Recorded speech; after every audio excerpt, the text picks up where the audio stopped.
Le Grand Matin Sud Radio, 7h-9h, Patrick Roger. Il est 7h13 sur Sud Radio. Nous vous en parlions juste avant cette petite pause. On fait n'importe quoi avec les trottinettes en libre service en ville. 23 victimes depuis le début de l'année. Ce matin, le témoignage d'un père de famille qui a perdu sa fille lors d'une collision avec une ambulance. Elle était à l'arrière de la trottinette en libre service pilotée par son petit copain. Tué aussi, lui, dans l'accident. C'était à la fin du mois d'août à Lyon. Son père, Bertrand, a attendu avant de s'exprimer, mais il veut aujourd'hui alerter pour que les choses bougent et on finisse avec une forme de jungle sur les voiries des villes. C'est cela, Bertrand? Vous voudriez qu'il y ait une véritable réflexion sur la sécurité routière en ville? Oui, tout à fait. Alors d'abord, Patrick Roger, un mot sur Iris, une jeune fille énergique, volontaire, empathique, drôle. Moi, je veux lui rendre hommage à travers mon action. J'aime à croire qu'elle veille sur nous tous aujourd'hui. Un mot aussi pour tous ceux et celles qui ont perdu un être cher. Beaucoup de personnes rentrent en contact avec moi spontanément, des gens que je ne connais pas toujours.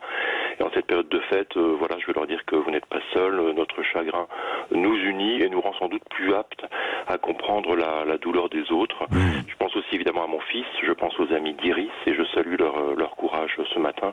Moi, j'ai la chance de pouvoir parler de ma fille, de sa mort.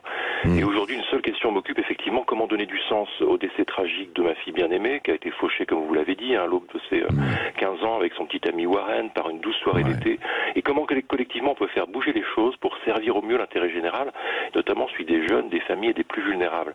Alors j'ai consulté largement, parce que là c'est vrai qu'il s'est écoulé pratiquement 4 mois depuis la mort d'Iris et de Warren.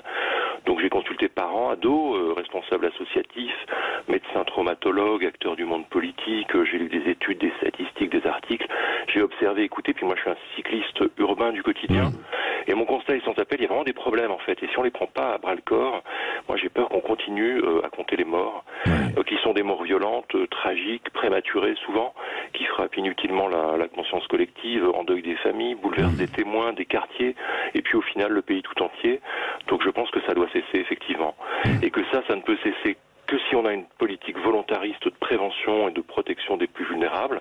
On l'a fait avec, en partie en tout cas, et plutôt avec réussite, je pense, avec les piétons, les personnes âgées, depuis l'avènement des trottinettes et d'un certain nombre de modes doux, fin 2018. Je pense qu'aujourd'hui, on doit vraiment s'interroger plus largement, par exemple sur la séparation entre modes doux et autobus, taxi, transport d'urgence, et peut-être bien sûr aussi avoir le courage de se poser la question du maintien dans certaines villes de ces trottinettes en usage libre. Et je pense que c'est mon rôle d'interpeller, d'alerter, de susciter le débat dans les familles aussi, pour que les choses évoluent en faveur d'une plus grande sécurité des plus vulnérables. Non mais là vous avez posé très très bien le problème, effectivement, parce que vous avez été touché, frappé par ce deuil. Enfin, évidemment, on a une grande pensée pour vous, la famille Iris. Quelles mesures d'urgence est-ce qu'il faudrait pour essayer d'améliorer ces conditions de sécurité? Est-ce que, par exemple, d'un côté, il y a, on sait aujourd'hui, il y a beaucoup de vélos, par exemple, et de trottinettes qui sont sur les voies de bus, c'est d'urgence, quoi. Est-ce que ça pose un problème? Parce que tout s'est fait de façon empirique et anarchique, quoi, malheureusement, non? Oui, c'est-à-dire que par principe, les entreprises de location libre-service, qui sont issues de la nouvelle économie, comme on l'appelle, sont arrivées par la force. C'est-à-dire qu'elles se sont imposées aux villes par une présence. Voilà, un matin, on en trouvait dans les villes. Ça s'est passé comme ça en Californie. Et donc là, les réactions des villes étaient très variées. Certaines ont dit non. Je crois que ça a été le cas à Montpellier, à Nice, à Villeurbanne. Enfin, il y a des grandes villes qui ont refusé, à Toulouse aussi, Nancy. D'autres ont laissé faire. Et puis la réglementation est arrivée progressivement. Moi, je pense qu'aujourd'hui, si on veut vraiment que les choses avancent, soit il faut qu'on décide, comme je le disais précédemment, de sortir les trottinettes en libre service des villes, parce qu'on se rend compte qu'il y a trop de modes et que cette cohabitation est impossible parce qu'on ne peut pas élargir à l'infini les voies de circulation, soit séparer les modes doux en protégeant les plus légers de la circulation routière, donc pas de couloirs. Moi c'est ce que j'appelle les couloirs de la mort, partager des bus et des ambulances avec des trottinettistes et des cyclistes, c'est quand même une aberration. En tout cas, dans plusieurs lieux bien identifiés à Lyon, à Paris, etc., c'est vraiment prendre un risque démesuré. Soit effectivement interdire ces voies aux bus et aux vélos et aux trottinettes lorsque c'est trop dangereux, c'est-à-dire C'est-à-dire, voilà, ce sont des voies de bus. Oui, parce que c'est vrai que les véhicules d'urgence, normalement, ils doivent aller vite, quoi. Et c'est ce qui... Bon, exactement. Là, vous mettez le doigt sur un des 3 problèmes que j'ai identifiés. C'est-à-dire que là, je me rends compte que pour les transports d'urgence, je parlais hier avec une responsable, une gérante d'entreprise d'ambulance, qui me disait, mais en fait, on nous oblige d'un côté à aller vite, porter secours à des patients dans des situations d'urgence, parfois, et donc on emprunte les voies de bus, et il faut aller vite pour sauver des vies. Et d'un autre côté, on expose de manière démesurée des gens qu'il faudrait au contraire protéger, puisque ce sont les plus vulnérables. Là, c'est une injonction paradoxale qui semble absurde. Il faut absolument faire quelque chose. Est-ce que vous a reçu au niveau national, parce que vous êtes à Lyon et donc vous avez rencontré les élus locaux, mais au niveau national, est-ce que vous pouvez fédérer avec d'autres pour pouvoir intervenir, parce que il faudrait une réglementation commune un peu partout, quoi. Alors oui, là vous mettez le doigt sur plusieurs problèmes. Il y a le problème de la réglementation. Il y a un cadre national qui est extrêmement souple. Par exemple, en matière de trottinette, c'est 12 ans, ce qui semble très jeune. Je crois que c'est l'entrée en 6e ou 5e, je ne sais plus, versus 18 ans qui serait plutôt l'âge du bac. Donc à 12 ans, c'est beaucoup trop tôt. Vous n'avez ni les réflexes, ni les connaissances en matière de code de la route, bien évidemment, etc. Donc ça, c'est un premier problème. Alors que pour les 2 roues motorisées, par exemple, c'est 14 ans et c'est passage obligé par l'auto-école. Donc on voit que là, on est sur 2 poids 2 mesures et que cette nouvelle économie, finalement, elle est parvenue à imposer des règles très souples et que le business prime. Or, on sait que le business et la sécurité font quand même jamais bon ménage. Donc, effectivement, il faut, je pense, interpeller au plus haut niveau et on voit qu'il y a des interrogations pour la ville de Paris, à Lyon, là, il y a le renouvellement des concessions. Donc, la pression est un peu plus forte sur les concessionnaires de trottinettes. Je pense qu'effectivement, ce cadre qui s'applique ensuite, il se décline de manière locale, c'est-à-dire que chaque ville peut décider si c'est 18 ans, 16 ans, enfin, et là-dessus, je pense que c'est une aberration. La sécurité, elle n'est pas différente à Paris, à Lyon ou à Montélimar.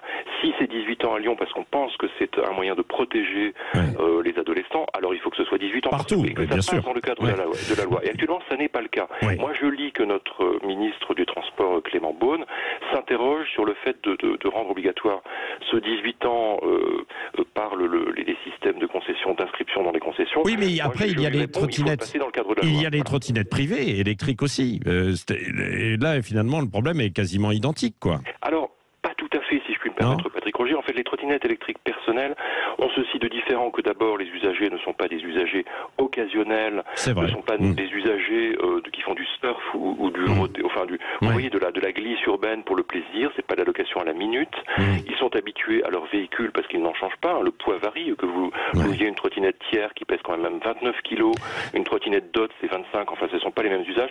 C'est pas le même entretien. Quand c'est la vôtre, vous l'entretenez. Vous ne la garez pas n'importe où. Et vous avez le plus souvent un casque. Alors voilà, c'est ça. Est-ce qu'il faudrait rendre obligatoire le casque ? Alors écoutez, moi je ne suis pas du tout un expert. Non, mais vous avez étudié. Typiquement, voilà, la déléguée générale Anne Lavaux de la prévention routière ne dit pas autre chose. Cette vénérable institution associative que l'on ne peut soupçonner de la moindre collusion avec qui que ce soit, défend l'idée que le casque est impératif.